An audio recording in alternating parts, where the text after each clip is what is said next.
और हरि बोल। हमारे आलोच्य विषय चल रहा है श्री कृष्ण चैतन्य महाप्रभु राधा कृष्ण मिलित तनु प्रेम पुरुषोत्तम करुणार्ध चित्त होकर के गोलक के जो दिव्य प्रेम, वो प्रेम प्रदान करने के लिए कलियुग में अवतीर्ण हुए हैं। तो वो जो दिव्य प्रेम, दिव्याति दिव्य, जो कि मन बुद्धि के अगम्य, एकमात्र कृपा साध्य, अनुभव वेद्य जो प्रेम है,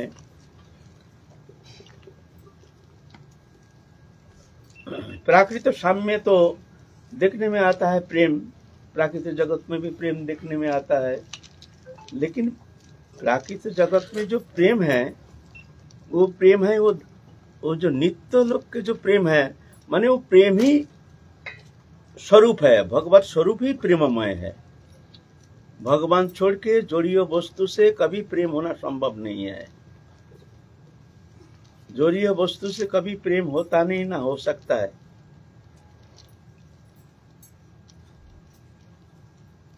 वास्तव में भगवान ही प्रेम स्वरूप है। सच्चिदानंद, सच्चित आनंद, ये आनंददायिनी शक्ति के जो सारभूत जो वस्तु है वह है प्रेम। आनंद के जो घनीभूत स्वरूप है वह है प्रेम। जीव वो भगवान के अंश होते हुए, भगवत अंश होने का कारण वो हर समय अनुसंधान रहता है, हमको कैसे वो प्रेम मिले, वो शांति मिले। लेकिन भौम जगत में, दृश्यमान जगत में वो प्रेम मिलना संभव नहीं है, क्योंकि दृश्यमान जगत है प्राकृत, प्रकृति जातो। प्रकृति किसको कहते हैं? प्रकृति शब्द का माने क्या है? भूमि अपो नलो वायुखं मनोबुद्धि रे वच अहंकारं इत्यंग में भिन्न प्रकृति अष्टधा। ये अष्टधा जो है प्रकृति, अग्नि जल आकाश वायु पृथ्वी मन बुद्धि अहंकार, यह है प्रकृति। आत्मा इससे अलग है, लेकिन प्रकृति के साथ तादात्म्यता के कारण आत्मा भूल गया वो स्वरूप। लेकिन स्वरूप ही तो आनंदमय है ना। जड़ वस्तु कभी चेतन को आनंद दे नहीं सकता है। जोड़ीय वस्तु कभी चेतन को, चेतन सत्ता को आनंद दे नहीं सकता है। आनंद चेतन धर्मी, आनंद चेतन में है। लेकिन क्या होता है, वो प्रकृतिस्थ होने के कारण और प्रकृति के साथ चेतन सत्ता का तादात्म्यता के कारण दृश्यमान जगत जैसे दिखता है प्रेममय है, सब में प्रेम है।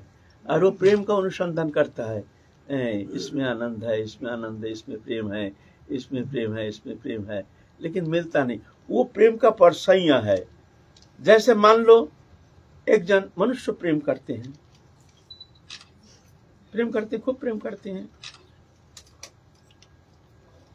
तो मर जाने से, मरने का बाद फिर प्रेम क्यों नहीं करते? फिर रोता है वो, मृतक शरीर को लेकर के पकड़ के रोते हैं, तुम हमको छोड़ के कहाँ गए हैं? रोते हैं पटक पटक के।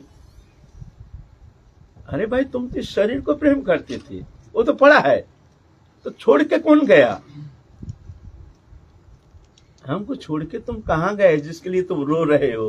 अरे वो तो पड़ा है, तो शरीर को ही तो प्रेम करते थे। अब उसको छूने से भी नहाना पड़ेगा, जल्दी करो जल्दी करो जल्दी करो, पवित्र करना पड़ेगा। हमको छोड़ के कहाँ गए तुम? तो प्रेम करती थी किसको? जोड़िय वस्तु को नहीं। उसमें, उसके अंदर रहने के कारण वही सत्ता को ही प्रेम करते हैं। लेकिन क्या होता है, वो प्रकृतिस्थ होने के कारण, वो प्रकृति सक्रिय हो गया, निष्क्रिय जड़ रूपा प्रकृति सक्रिय हो गया, माने ये शरीर है, जड़ है, इसके अंदर चेतन आत्मा आकर के तदात्म होकर के अब सक्रिय हो गया। एक पुतला खेल रहे, नाच रहे, गा रहे, वो नाच नहीं रहा है, उसके अंदर चेतन रहने के कारण दिखता है जो वो गा रहा है, नाच रहा है, खेल रहा है, कूद रहा है, और उसमें मोहित होकर के हम जा रहे हैं प्रेम करने के लिए, भ्रमित हो रहे हैं। उसके अंदर वो चेतन सत्ता है, बस उसी के ये अनुसंधान है। शरीर कुछ नहीं करता है, शरीर जड़ है, उसके अंदर चेतन है, चेतन रहने के कारण ये शरीर सक्रिय हो गया है। जैसे पंखा है, उसके अंदर बिजली है, ये तो निष्क्रिय जड़ है। बिजली जब उस कनेक्टेड होता है फैन के साथ, और उसके मैकेनिज्म ऐसा है, वो इलेक्ट्रिसिटी कनेक्शन होते ही घूमना शुरू कर देगा। वो घूमता नहीं है, ना बिजली घुमाता है ना वो घूमता है, तो उसका शक्ति है घूमने का, ऑटोमेटिकली ऐसे मैकेनिज्म वो घूमना शुरू कर देगा। पंखा घूम रहा है, पंखा थोड़ी घूमता है, बिजली पंखा घुमाता नहीं है, और पंखा स्वयं घूमता नहीं है। पंखा स्वयं घूम नहीं सकता है। एक मशीन, जैसे मशीन के मैकेनिज्म, वो ऐसे ही मशीन मूवमेंट करता है। बिजली है, बिजली कुछ करता नहीं, वो है, और मशीन भी कुछ करता नहीं, वो उसका सामर्थ्य नहीं है ना। मशीन तो लोहा लक्कड़ उस पार्ट्स का समावेश है, मशीन कुछ करता नहीं है, ना करने का शक्ति है, और बिजली भी कुछ करता नहीं है, वो तो है, लेकिन चल रहा है। जब दोनों का संयोजक होता है, ठुक ठाक ढूंढ ढंग मशीन चल रहा है। क्यों ऐसा क्यों चल रहा है ना, उसका मैकेनिज्म ऐसा है। ऐसे ही 84 लाख योनि में ऐसे ही अलग अलग शरीर है, आत्मा है, ऐसे ही सक्रियता, जीव चल रहा है, बोल रहा है, दिख रहा है। जिसका जैसा शरीर है ऐसे ही उसका बोलना, गाधा भय भय करता है, गैया हम्बा हम्बा करता है, बिल्ली म्याऊ म्याऊ करता है, ऐसे मैकेनिज्म ऐसा है ना। तो ऐसा ही है, मूल है वो आत्मा।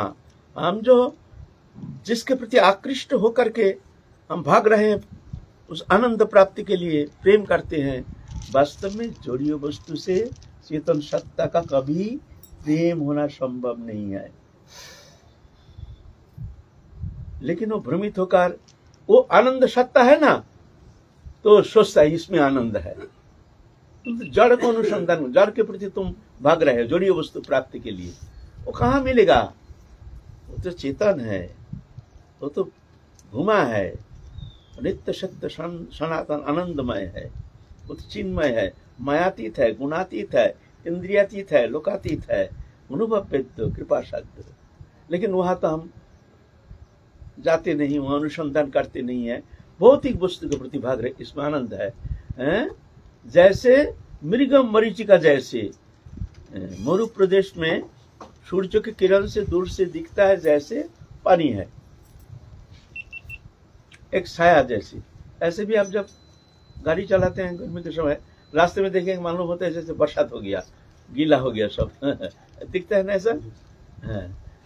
ऐसा ही रेगिस्तान में दूर से दिखता है नील नील जैसे तालाब है, बहुत सुंदर जलाशय है, और जो प्यास जीवात्मा है वो भागता है, प्यास के मारे भागता है, प्यास बुझाने के लिए भागते भागते प्यास तो मिटेगा नहीं, क्यों वहां पानी है नहीं, तो देखने में पानी जैसे भागते भागते भागते भागते मरता है।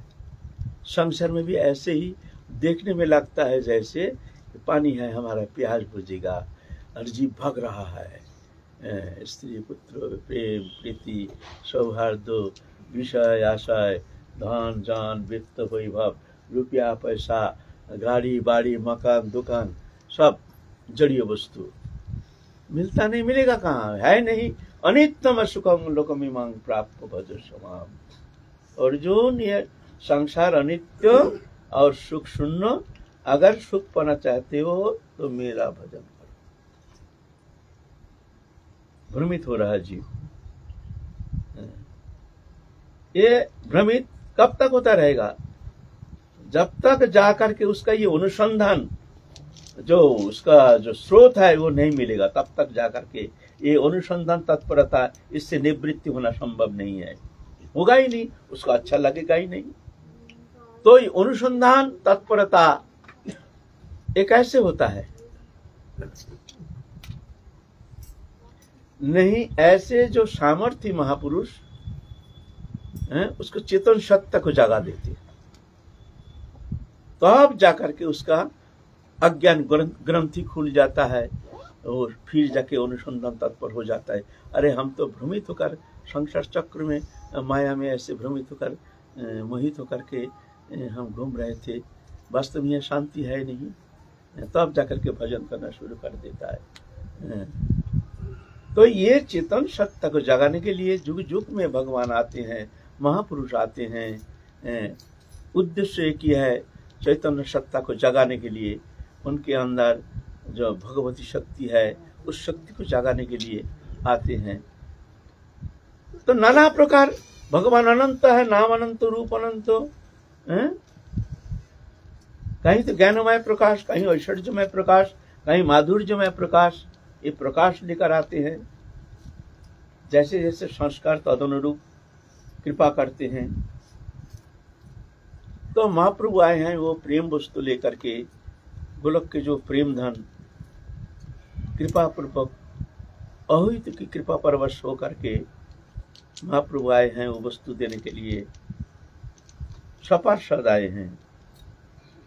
नित्यानंदपुर को महाप्रभु आदेश किए जो तुम गृहस्थ आश्रम रचना करो, तुम्हारे द्वारा जो संसार रचना होगा, और वो जो आएंगे तुम्हारी शक्ति को धारण करके, वो जाके जगत का मंगल कर सकता है, वो जाके जगत को चैतन्य सत्ता को जगाने में समर्थ हो सकता है, नहीं तो साधारण मनुष्य के द्वारा ये संभव नहीं है।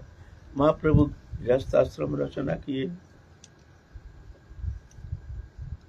रचना करने के बाद, ये तो हम लोग पहले वर्णन किए हैं, माता जानवा ठाकुरानी के जीवन चरित्र संबंध में हम लोग अभी चल रहे हैं। 2 शादी किए, वसुधा जानवा, सूर्यदास पंडित के 2 कन्या, खरदह में जाकर के संसार रचना किए हैं।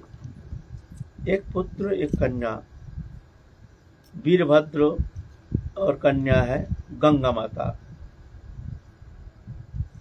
बचपन में नित्यानंद प्रभु तो सलीला में प्रविष्ट हो गए, वहां श्याम सुंदर ठाकुर जी में विलीन हो गए, फिर बड़े हो गए। ये सब हम लोग आलोचना किए हैं, थोड़ा सा दिग्दर्शन दे रहे हैं। आप वीरचंद्र प्रभु बड़े हो गए हैं, 20 साल उम्र हो गया, सोचे हैं पिता से दीक्षा लेंगे, लेकिन पिता अंतर्धान के कारण दीक्षा मिला नहीं। किससे लेंगे? दीक्षा वही दे सकते हैं जो भगवत दृष्टा पुरुष होते हैं, जिनमें वो समर्थ है, जो चैतन्य सत्ता को जगाने में समर्थ है, वो गुरु हो सकते हैं। गुरु सब कोई थोड़ी हो सकते हैं। हम जैसे को गुरु बनाने से क्या होगा? सामर्थ्य महापुरुष होना चाहिए जो चेतन सत्ता को जगा सकते हैं। वो सुप्त सत्ता जो सोया हुआ है हमारे भीतर ही, घट के अंदर वो सोया हुआ है। चेतन सत्ता का चतुर्विध प्रकाश है। आवरित चेतन, संकुचित चेतन, मुकुलित चेतन, विकसित चेतन। चेतन सत्ता है सब में, एक अमीबा से लेकर के देवता तक सब में वो चेतन सत्ता है, बस उसका विकास। आवरित चेतन, वृक्ष लता आदि चेतन है, लेकिन उसका विकास नहीं, इसमें चेतन है। संकुचित चेतन, जैसे कीड़ा मकोड़ा, थोड़ा सा विकास हुआ है, कीड़ा मकोड़ा, मक्खी आदि, इसको कहते हैं संकुचित चेतन। है उनमें सब तत्व है, भगवत सत्ता है, समस्त शक्ति निहित है, लेकिन सुप्त है, सोया हुआ है। फिर और थोड़ा सा चेतन सत्ता का जागृति हो गई है। मुकुलित चेतन जैसे गाय भैंस बंदर आदि है। फिर आगे चल के और थोड़ा चैतन्य सत्ता का विकास हुआ। विकसित चेतन मनुष्य, ज्ञान बुद्धि विचार विवेक सब दे करके भगवान ने पूर्ण शक्ति सुंदर रूप में एक सुंदर रचना की है, सबसे सुंदर रचना मनुष्य शरीर। और ये शरीर अगर भगवत उन्मुखी होकर हरिभजन में लग जाता है तो परम मंगल साधन करने में समर्थ हो जाता है, और ये भोग में जाता है तो जाकर बंधन दशा प्राप्त होकर के संसार चक्र में फिर घूमता है। ऐसे ही चक्कर देते देते हम आ रहे हैं अनादिकाल से, लेकिन जगाने वाला कोई है नहीं। ऐसे महापुरुष के सानिध्य में आने से, उनकी कृपा से, वो जब कृपा करके उस शक्ति को जगा देते हैं तभी जाकर के जग जाता है ना। तो आप दीक्षा लेना चाहिए। वीरचंद्र प्रभु, माँ से तो दीक्षा लेना संभव नहीं है, स्त्री जाती है कि वो उतना शक्ति है कि नहीं ये तो जानती नहीं है। जो साक्षात राधा रानी के बहन अनंग मंजरी वो माता जानना ठाकुर रानी साधारण मानव भी समझ लिए हैं। दीक्षा लेने के लिए चले गए अद्वैत प्रभु के वहां जा रहे हैं। इधर मीनकेतन रामदास नाम एक परम भक्त है, नित्यानंद प्रभु के शिष्य, त्रिकाल दृष्टा। माता जानना ठाकुर रानी कहती है उनको लौटा के लाओ रामदास, कैसे भी हो। वो भ्रमित हो रहा, वो कहाँ जा रहा, वो जा रहा है अद्वैत प्रभु से दीक्षा लेने के लिए। तो मीनकेतन रामदास कहते हैं मैया आप चिंता मत करो, मैं अभी लौटा के लाता हूँ। ऐसा मंत्र फूंक दिया, नाव और चलता ही नहीं। कितना भी कोशिश कर रहे हैं, शांतिपुर को ओर जा रहे हैं अद्वैत प्रभु से दीक्षा लेने के लिए, क्या करें, फिर लौट के आ गए। और माता जानना ठाकुर रानी देखते हैं ये तो भ्रमित हो रहा है, इसको कुछ दिखाना पड़ेगा तब जाके इसका जो भ्रम है ये दूर होगा। तो माता जानना ठाकुर रानी नाम जप कर रहे हैं, इतने हवा से घूंघट उड़ गई और दो हाथ इधर से आकर के घूंघट दे रहे हैं। और वीरचंद्र प्रभु आके देखते हैं ये दृश्य, दो हाथ में जप कर रहे हैं और दो हाथ आकर के इधर से घूंघट दे रहे हैं। समझ गए ये तो साधारण नहीं है। चरण में पड़ गए, माँ हमको कृपा करो माँ, तुम छोड़ के संसार सागर से। ऐसा तो वीरचंद्र प्रभु तो महाप्रभु का अवतार, ये तो हम लोग आलोचना किए हैं कि माता जानना ठाकुर ने दीक्षा दिए हैं। दीक्षा लेने के बाद आप जाएंगे महाप्रभु के जो लीला भूमि जगन्नाथपुरी जाएंगे, दक्षिण भारत जाएंगे। ऐसे संकल्प लेकर के वीरचंद्र प्रभु रवाना हो गए हैं। इधर क्या हुआ, बंगाल के ही एक महाप्रभु के भक्त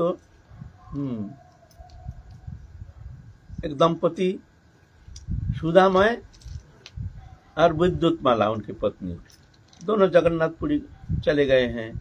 तो जगन्नाथ से प्रार्थना करेंगे कुछ ऐसे कुछ संतान हमको मिल जाए जो जगत का मंगल करेंगे। आजकल तो ऐसा है नहीं, संतान चाहिए ही नहीं, ना जगत कल्याण के लिए, जगत मंगल के लिए कोई चिंता है, ना अपने अंदर कोई सद्भावना है, समाज के लिए कोई चिंता है। समाज जीवन एक भोगनमुखी वृत्ति लेकर के चल रहे हैं, कहाँ चल रहे हैं कोई ठिकाना नहीं।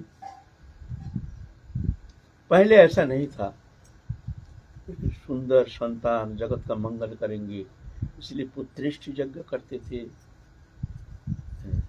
वासना करते थे एक अच्छा संतान मिल जाए हमको।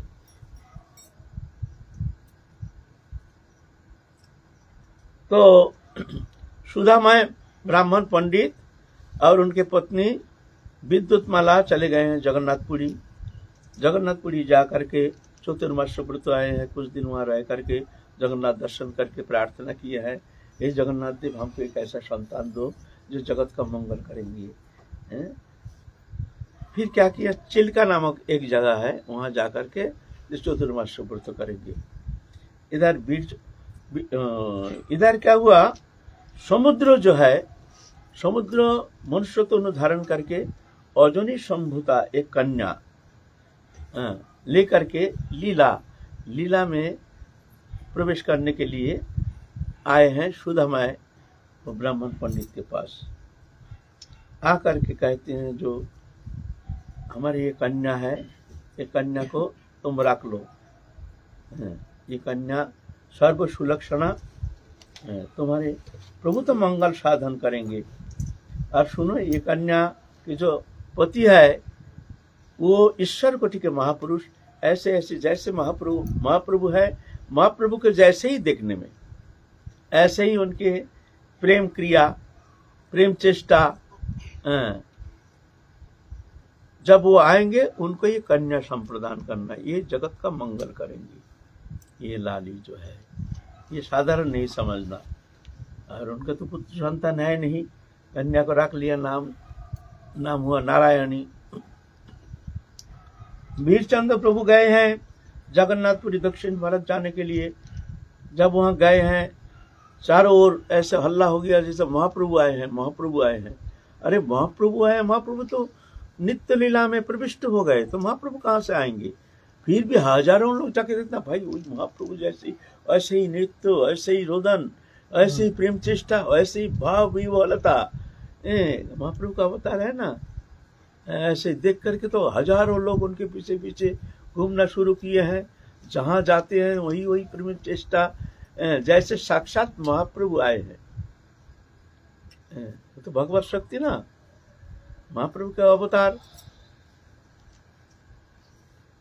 उधर प्रताप रुद्र के पुत्र जो है चक्रदेव, वो भी सुने हैं जैसे महाप्रभु आए हैं। तो चलते चलते, वो राजा है उस समय, उत्कल जगन्नाथ के राजा है, वो आए हैं।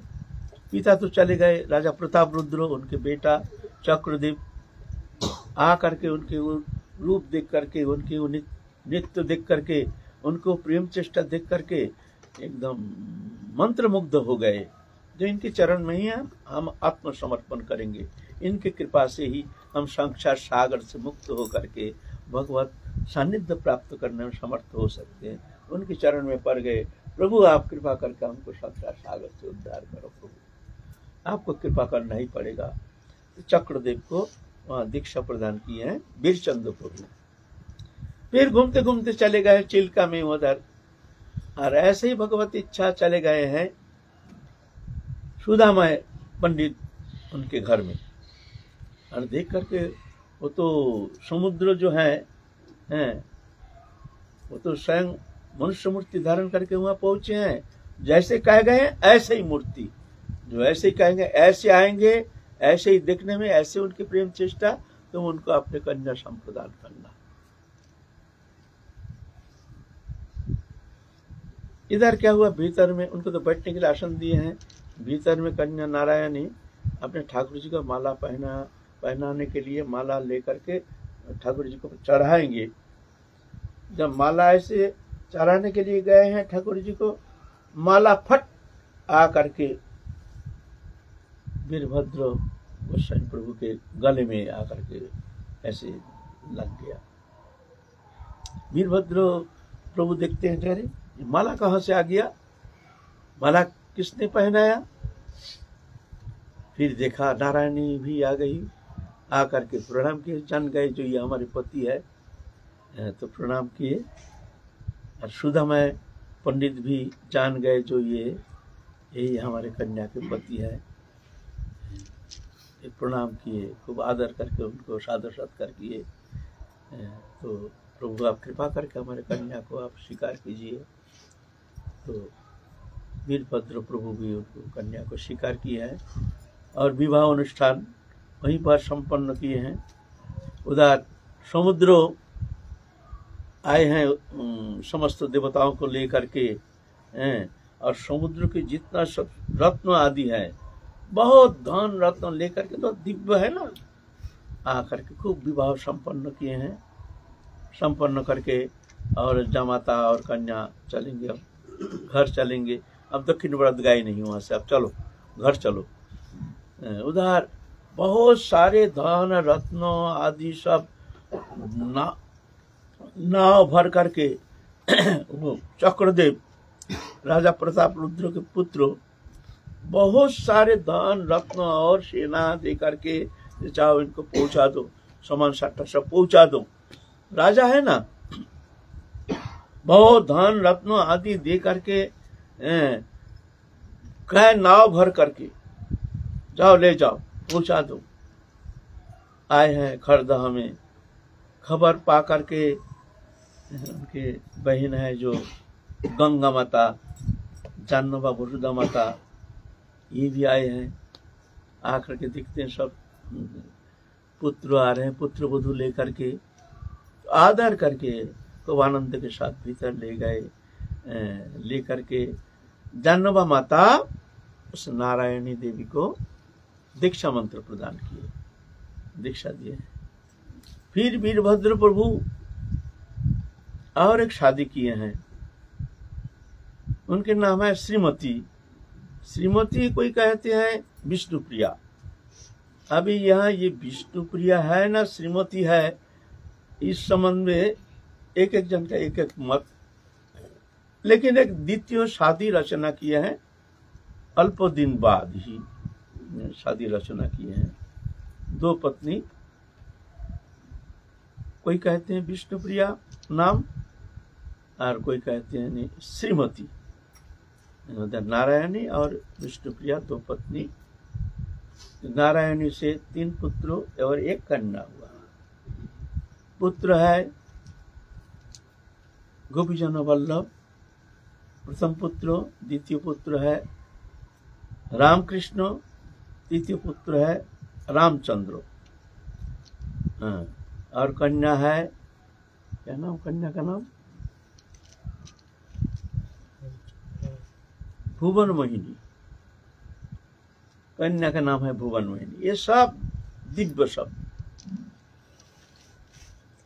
दिव्य लोक से आए हैं, सब कोई मानवी नहीं है। इस तरह से संसार रचना किए हैं। इधर कन्या जो माता गंगा माता साक्षात गंगा है, कोई मानवी नहीं है। उनका पति कौन होगा? पति भी जो नित्य लोक के जो पति हैं, क्या नाम? शांतनु राजा शांतनु यहाँ माधवाचार्य रूप में आए हैं। माधवाचार्य को प्रदान किए। वहीं पर नवद्वीप के पास ही, क्या नाम जगह? जीराट। वहाँ पर, वहाँ गंगा माता का भी एक वंशज चल रहा है। और उधर 3 पुत्र जो है गोपीजन वल्लभ, रामचंद्र, रामकृष्ण, 3 पुत्र। वही उसका ही जो परंपरा है ये आ रहा है, सारा भारत में छा गया। नित्यानंद परिवार, कई परिवार है? अद्वैत परिवार, नित्यानंद परिवार, गदाधर परिवार। हम लोग हैं नित्यानंद परिवार के, लेकिन नित्यानंद प्रभु तो दीक्षा नहीं दिए हैं, ये वीरचंद्र प्रभु को दीक्षा दिए हैं। और नित्यानंद माता जानवा ठाकुरानी की परंपरा से हम लोग ये नित्यानंद परिवार चल रहा है। इस तरह से आगे और चलेंगे। माता जानवा ठाकुरानी और लीला करेंगे, बहुत सारी लीला करेंगे, तो इस विषय में काल हम लोग चलेंगे। जय जय श्री राधे। ये होमो जगत में कोई वो प्रेम हो नहीं सकता। नित्य सिद्ध कृष्ण प्रेम जन जम्बू नदहेम সেই প্রেমা নীলকে না হয়, যদি হয় তার যোগ না হয় বিয়োগ, বিয়োগ হইলে কবু না জিয়ায়। नित्य सिद्ध कृष्ण प्रेम जन जम्बू नदहेम। जम्बूनाथ जम्बूद्वीप है, वहाँ कहते हैं इतना विशाल, कई जोजन एक एक जामुन के वृक्ष है। जामुन के वृक्ष से जामुन फूट पड़ता है, पड़ करके फाट जाता है, हाथी जैसे एक एक जामुन, और उसमें से रस निकलता है। वो रस निकल करके ये बहता है, तो वो किनारे में लाग करके सूर्य किरण से वो चट्टान बन जाता है। उसको कहते हैं जम्बूनद हेम। हेम माने सोना, सोना बन जाता है। उससे बढ़कर सुंदर सोना जगत में होता नहीं है। वो सोना देवताओं लोग ले जाते हैं। तो जम्बूनद हेम, हमारे जो इस जगत के जो सोना है, वो सोना उतना सुंदर नहीं है, इसीलिए कहते हैं जम्बूनद हेम। तो नित्य सिद्ध कृष्ण प्रेम जानो जम्बू नद हिम, जम्बू नद के जो सोना है वो सोना से बढ़कर कोई सोना होता नहीं है, ऐसे कहते हैं। सही प्रेमा निर्लोक न है, निर्लोके नरोलोक में जितना प्रेम है, प्रेम का बहुत क्वालिटी है। मित्र से प्रेम, कन्या से प्रेम, पुत्र से प्रेम, पत्नी से प्रेम, पति से प्रेम, और जितना प्रेम है, प्रेम का क्वालिटी है ना, बोलता है वो प्रेम होना संभव नहीं है। मर्तलोक में जितना प्रेम है, प्रेम होता है, खूब प्रेम है, एक जन के लिए गले में रस्सी लगा लेता है उनकी विरह में, इतना प्रेम है, उनके देखे बिना पागल हो जाता है। बोलता है ये प्रेम वो प्रेम नहीं, वो प्रेम का छठा भी नहीं हो सकता है।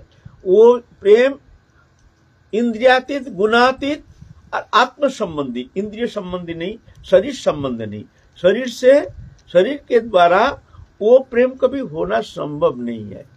तो कहते हैं नित्य सिद्ध कृष्ण प्रेम, कृष्ण प्रेम जो है जानो जम्मु नद हेम, सही प्रेमा निर्लोक न है, नरलोक में वो प्रेम होना संभव नहीं, ऐसा प्रेम है।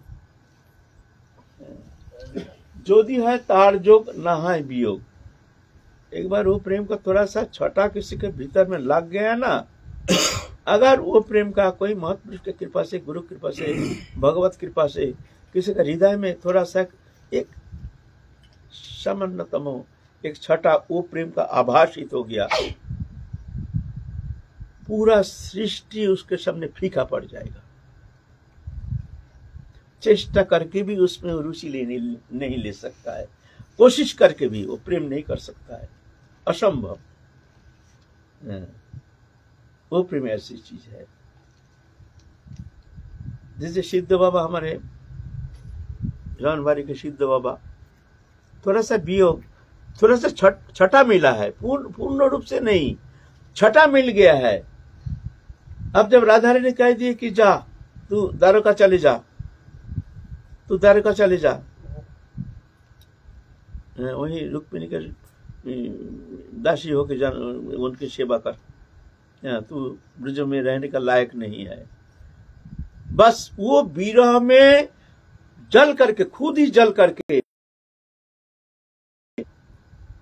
ऐसे अग्नि प्रकट हो गया, प्रेम विरह में, ऐसे खतरनाक है।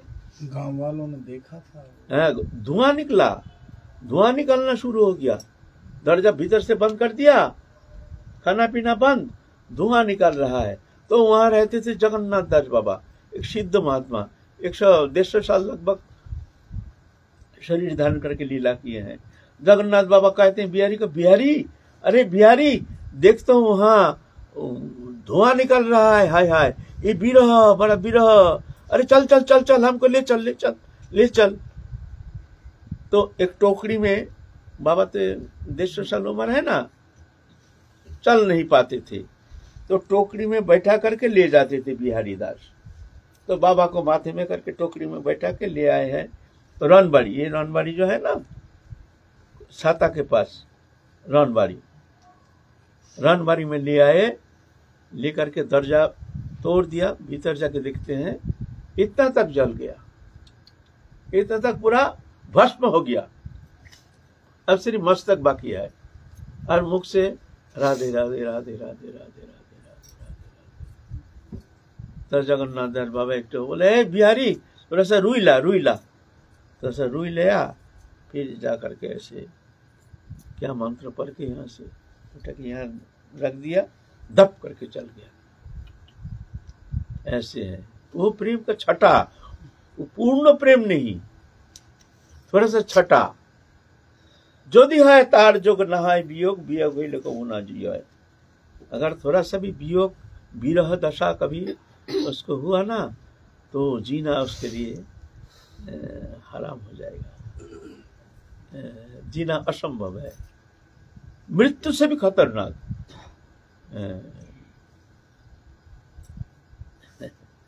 तो वो प्रेम अलौकिक दिव्य है, इंद्रियातीत, गुणातीत, लोकातीत है, वो एकमात्र कृपा साध्य है।